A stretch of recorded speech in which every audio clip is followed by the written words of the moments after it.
কি খাবার দিব বিড়ালদের? যেটাই দেই সেটাই খাইতে চায় না। যে পরিমাণ গরম, বাহিরে রোদ, তো এই গরমে বিড়ালরা খেতে চাচ্ছে না। এখন এই মাংস সিদ্ধ দিলাম, আর চেষ্টা করি নগদ রান্না করে তারপরে হচ্ছে যেন খাবারটা দেওয়া যায়। বাসি খাবার দিই না, পেটটা যদি খারাপ হয়ে যায়। এই জন্য মূলত আমি রান্না করি অল্প করি বিড়ালের মাংসটা। সারাদিনে 2 বার রান্না করি। যখন ঠান্ডা টাইম চলে তখন একটু নিশ্চিন্তে থাকা যায়। বিড়ালকে দেখা গেল যে খাবারটা গরম করে দিলেই খেয়ে ফেলে, আর সকালে একবার রান্না করে দিলে খাবারটা নষ্ট হয় না, সুন্দরভাবে রাত পর্যন্ত খেতে পারে। কিন্তু এখন আবার কাহিনী গরমের টাইমে অন্যরকম। এই গরমের টাইমে আবার বিড়ালকে চিকেন স্ট্র দিতে হয় বেশি, আর এইটুকু পানিটাই খালি খায়। কিন্তু চিকেন বা মাছ যে খাবারটাই দিই না কেন অত বেশি খেতে চায় না। এদের নিয়ে খালি টেনশন, সারাটা দিন চিন্তার মধ্যে থাকতে হয়। কিভাবে খাবে, কিভাবে খাবারটা দিলে খাবে, পেটটা ভরে খাবে নাকি খাচ্ছে না, এই জিনিসগুলো সব সময় খেয়াল করে করে একটা বাচ্চার মতো এদেরকে মানে আমাদের রাখতে হয়। এই একটা অবস্থা। তো বিড়ালের খাবারটা মাখা হয়ে গেল, এখন দিয়ে দেই। খেলে খাবে, না খেলে দেখা গেল যে পরে খাবে। কিন্তু স্ট্রকটা খেলেও একটু ভালো। একেবারে খালি পেট থাকা আবার সমস্যা। আসো, ধরো এই যে মা, না স্ট্রকটা খাচ্ছে, দেখেন আপনারা খেয়াল করেন, দেখছেন? এই যে দেখছেন, মানে এই স্টকটাও অনেক উপকারী। আমাদের এই চিকেন সিদ্ধ করার যে স্টকটা থাকে ওইটা কিন্তু বিড়ালের জন্য অনেক উপকার, স্যালাইনের কাজ করে।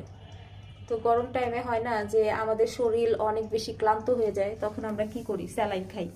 হ্যাঁ, তো বিড়ালকে তো আর জোর করে স্যালাইন দেওয়া যায় না, কিন্তু ওই যে মাংসটা সিদ্ধ করি যে পানিটা, ওটার ভিতরে আয়রন, প্রোটিন সব কিছু ঢুকে যায় মুরগির মাংসটার। তো মাংসটা এখন গরমে কম খায় ওরা, তো এই যে চিকেন স্টকটা খাচ্ছে, এটা ওদের জন্য খুব উপকারী। যতটুকু খাক, দিনের বেলা একটু কমই খায় খাবারটা, এই পানি জাতীয় খাবারগুলোই খায় বেশি।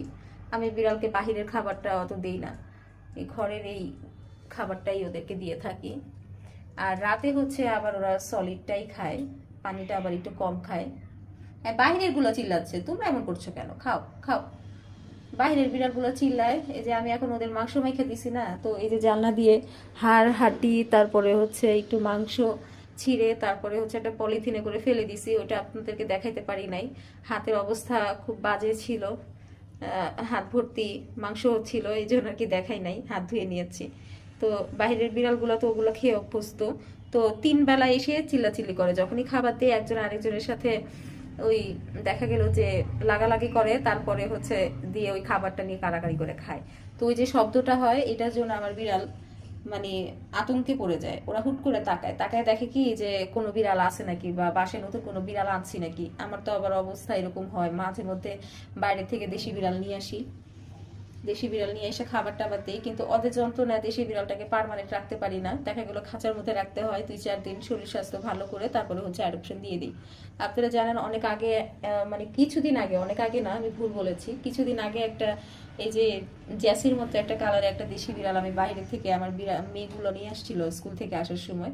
তো ওই বিড়ালটাকে খাওয়া দাওয়া, তারপরে একটু শরীর স্বাস্থ্য ভালো করেছি, মাশাআল্লাহ বিড়ালটা এত হেলদি হয়েছিল। তারপরে হচ্ছে একটা আপু অ্যাডপশন নিয়ে গেছে। তো বাহিরের বিড়াল এনে বেশি দিন রাখতে পারি না, এমন একটা অবস্থা। খাওয়া শেষ? শেষ? হ্যাঁ, এত হিংসা করে বাহিরের বিড়াল। নতুন বিড়াল নিয়ে আসলে কয়েকদিন অ্যাডজাস্ট করতে খুবই টাইম নেয় বিড়ালরা, এটা স্বাভাবিক। আমার বিড়ালরা আনকমন কিছু না, ওরাও এরকমই করে। পুচকু খাচ্ছে মাশাআল্লাহ। সকালে একটু ক্যাট ফুড খাইছিল, আর খালি একটু ওই ইয়ে দিছিলাম, কি যেন বলে, একটু মাংসই দিয়েছিলাম। কালকে রাতের একটু মাছ ছিল, ওই মাছটা দিয়েছিলাম। বেশি খায় নাই, অল্প একটু খাইছিল। তো একটু খাবারটা লেট করে দিছি, যেন অনেক ক্ষুধা লাগছে, এখন খাবারটা খায়। তো এই যে খাবারটা দিলাম, সুন্দর করেই খেয়ে নিল। যাক, ওরা খাইলে মনে হয় যে আমার পেট ভরে যায়, এতটা শান্তি লাগে। আর বিড়ালরা না খাওয়া থাকলে রে আমার টেনশন লাগে, একদম মনে হয় যে আমার মাথা টাথা ঘুরায়। অনেকে আদিকিল্লাপানা মনে করবে, কিন্তু যেটা সত্য সেটাই আপনাদেরকে বলি। আপনারা যারা বিড়াল আমার মতো বাসায় লালন পালন করেন, আপনারা জানেন আমাদের বিড়াল হচ্ছে আমাদের সন্তানের মতো। তো আমাদের নিজের সন্তানরা যখন না খাওয়া দাওয়া করে তখন ওদের পিছনে অনেক জোরাজুরি করি, কিন্তু বিড়ালের পিছনে তো আর জোরাজুরি করার কিছু নাই। ওদের রুচি আপ ডাউন করে। তো এই যে আমি ভিটামিন খাওয়াইতেছি, এখন আলহামদুলিল্লাহ আবার একটু খাওয়া ধরছে। তো গাইজ, সবাই ভালো থাকবেন। আর এই ভিডিওটা যারা যেখান থেকে দেখেছেন সবাইকে অসংখ্য ধন্যবাদ। লাইক কমেন্ট শেয়ার দিয়ে পাশে থাকবেন। আল্লাহ হাফেজ।